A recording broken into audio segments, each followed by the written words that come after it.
Okay, let's do a cold start video of the 1989 560 SEC.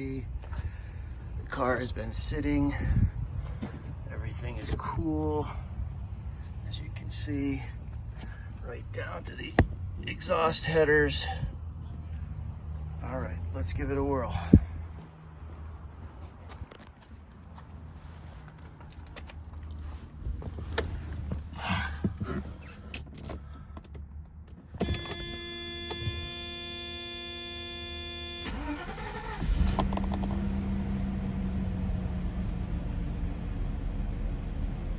Okay, there you have it.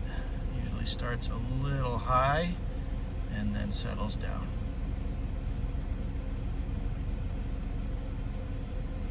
Give it a little gas just for demonstration.